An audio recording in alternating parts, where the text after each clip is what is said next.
Assalamualaikum warahmatullahi wabarakatuh. Selamat berjumpa kembali dengan saya Bapak Rifki Daskil, Guru Bahasa Indonesia SMP Negeri 246 Jakarta. Kali ini kita akan mencoba membahas tentang struktur dan kaidah kebahasaan teks eksplanasi. Struktur dan kaidah kebahasaan teks eksplanasi merupakan perkawinan dari KD 33 dan KD 43, yang mana tujuan pembelajarannya adalah peserta didik dapat menelaah teks eksplanasi yang diperdengarkan atau yang dibaca, serta menyajikan informasi dan data dalam bentuk teks eksplanasi secara lisan ataupun tulisan dengan memperhatikan struktur dan unsur kebahasaan atau aspek lisan. Nah, para siswa yang Bapak banggakan, pada pertemuan yang lalu sudah dibicarakan tentang teks iklan dan sebelumnya dibicarakan tentang teks berita. Nah, kali ini kita awali dengan pembacaan doa terlebih dahulu supaya pembelajaran kali ini bisa bermanfaat dan diridhai oleh Allah Subhanahu wa taala. Untuk itu mari kita bersama-sama berdoa membacakan surat Al-Fatihah. Berdoa dimulai.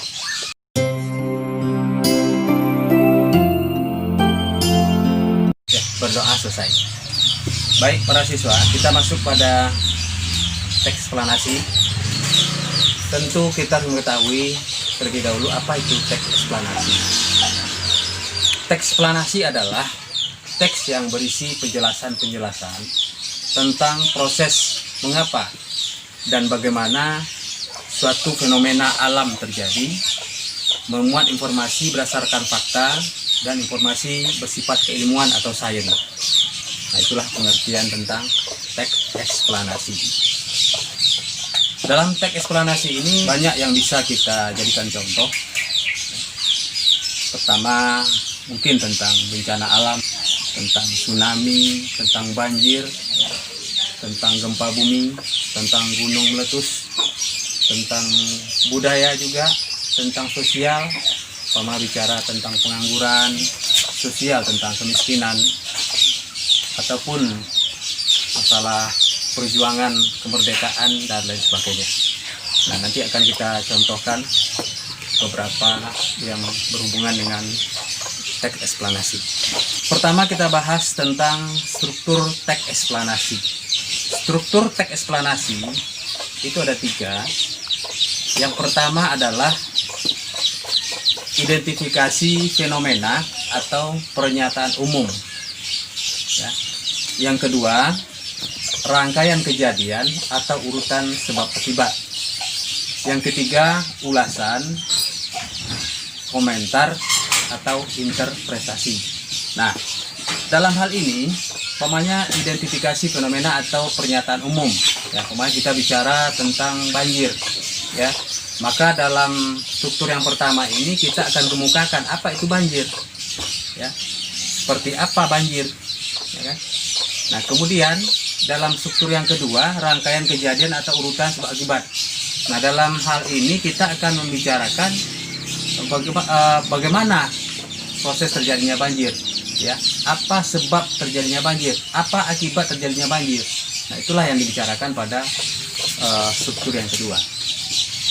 Pada struktur yang ketiga, kita akan mengulas, memberikan komentar atau interpretasi, bahwa akan dijelaskan bagaimana supaya banjir itu tidak terjadi, ya, kita akan berikan jalan keluarnya, kira-kira seperti itu. Nah, untuk lebih lengkapnya bisa kita lihat contoh teks eksplanasi berserta dengan strukturnya. Kali ini kita akan berikan contoh tentang masalah sosial, ya, dalam ini adalah pengangguran. Seperti yang dibicarakan tadi, bahwa dalam struktur yang pertama adalah fenomena atau pernyataan umum, ya. Maka kita di sini akan membicarakan pengangguran itu apa, ya. Pengangguran adalah fenomena sosial yang berhubungan dengan aspek ketenaga kerjaan yang menjadi problem di masyarakat. Sudah banyak upaya yang dilakukan untuk mengatasi masalah ini, tetapi belum juga teratasi. Ya. Pengangguran tidak hanya terjadi di Indonesia, tetapi hampir di semua negara. Ada yang mengartikan pengangguran itu adalah orang dewasa yang tidak bekerja dan sedang mencari pekerjaan, sehingga belum mempunyai penghasilan. Nah, itulah yang disebut dengan pengangguran secara garis besarnya. Nah, contoh yang diberikan tadi itu merupakan sebuah fenomena atau pernyataan umum, itu tentang pengangguran. Kemudian yang kedua, struktur yang kedua adalah rangkaian kejadian atau sebab akibat. Nah, di sini kita akan bicara ya, apa yang menyebabkan terjadinya pengangguran itu. Nah, salah satu faktor dasar yang menjadi penyebab terjadinya pengangguran adalah terjadinya kesenjangan antara pencari kerja dengan kesempatan kerja. Perubahan struktural yang dalam perekonomian juga menjadi sebab pengangguran. Apalagi dengan kondisi negara saat ini sedang dilanda pandemi COVID-19. Ya. Ancaman terbesar yang dihadapi oleh masyarakat adalah pemutusan hubungan kerja, yang akhirnya terjadilah pengangguran besar-besaran. Nah, pengangguran mengakibatkan berbagai persoalan ekonomi dan sosial. Apabila jumlah pengangguran bertambah banyak, maka akan terjadi kekacauan sosial dan potensi kriminal semakin tinggi.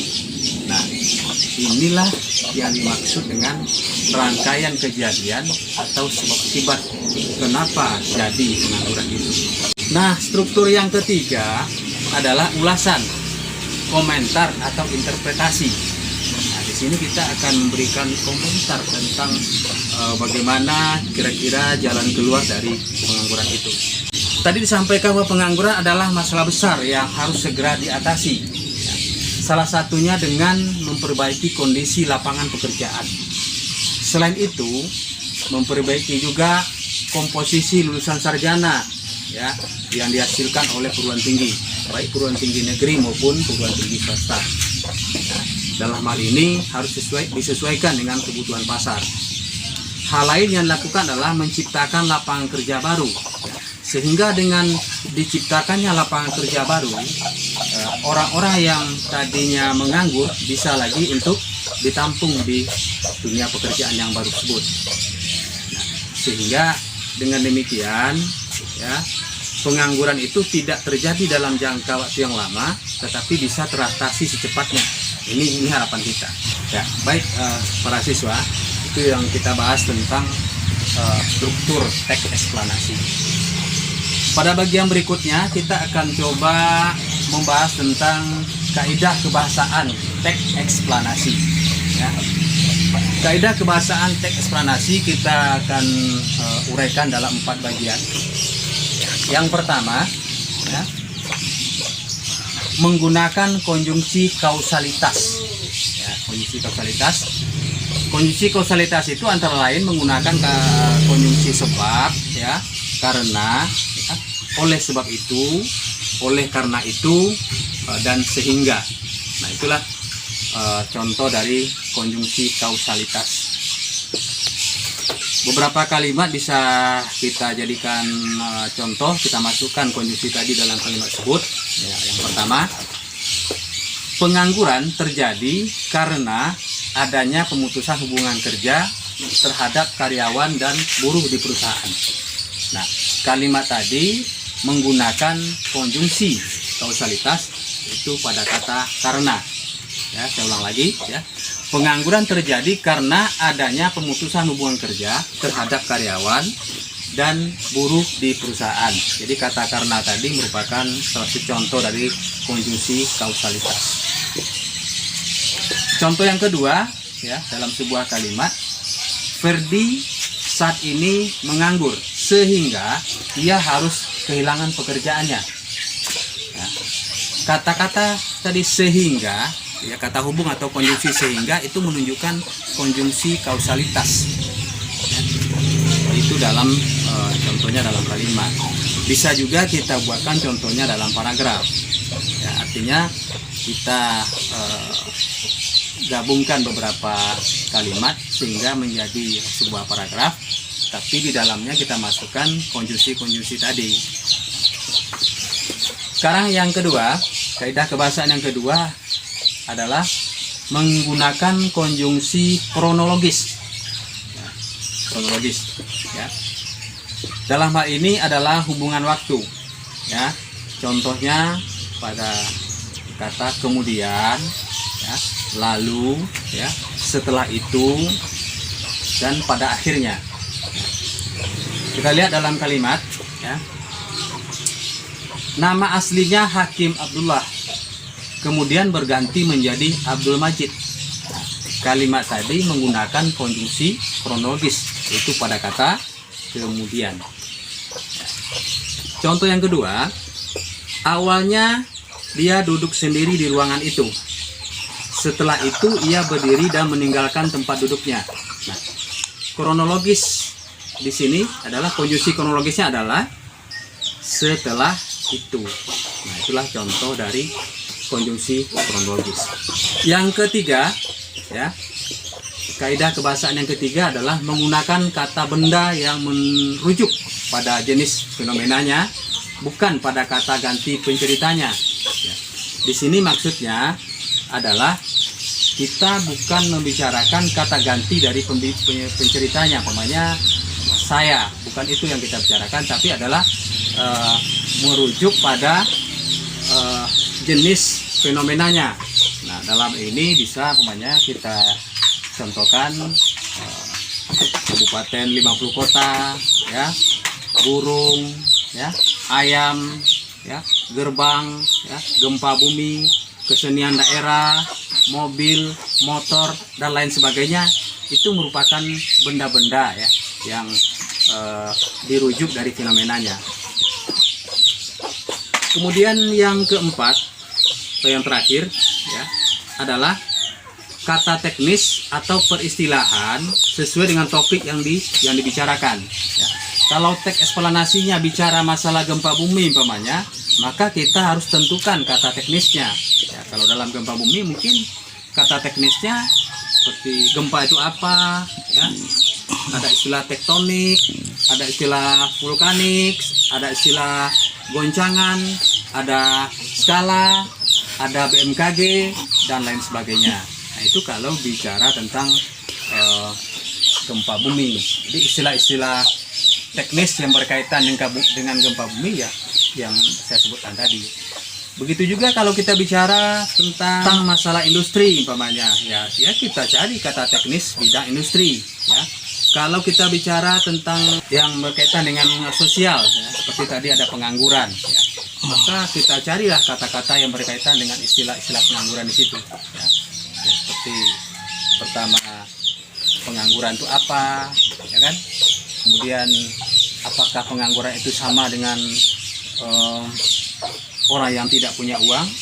Ya, belum tentu kan? Ya, bukan itu maksudnya. Jadi di sini pengangguran, ya, adalah orang yang tidak bekerja, itu yang pengangguran, ya kan? Atau orang yang mengalami pemutusan hubungan kerja, ya, seperti itu. Ya, barangkali masih banyak istilah-istilah lain yang harus kita bicarakan di sini. Ya, tergantung topik yang akan kita bahas. Ya. Apakah kita bicara tentang tadi tentang gempa bumi, maka kita carilah kata-kata atau peristilahan yang berhubungan dengan gempa bumi. Ya, barangkali itu yang dapat saya sampaikan pada kesempatan atau pertemuan kali ini. Ya, mudah-mudahan bermanfaat bagi para pelajar semuanya, khususnya kelas 8, ya, sehingga bisa menambah ilmu pengetahuannya. Demikian pertemuan kita pada kesempatan ini, mudah-mudahan bisa bermanfaat bagi kita semua. Burung irian, burung cendrawasih. Cukup sekian dan terima kasih. Wabillahi taufiq wal hidayah. Wassalamualaikum warahmatullahi wabarakatuh.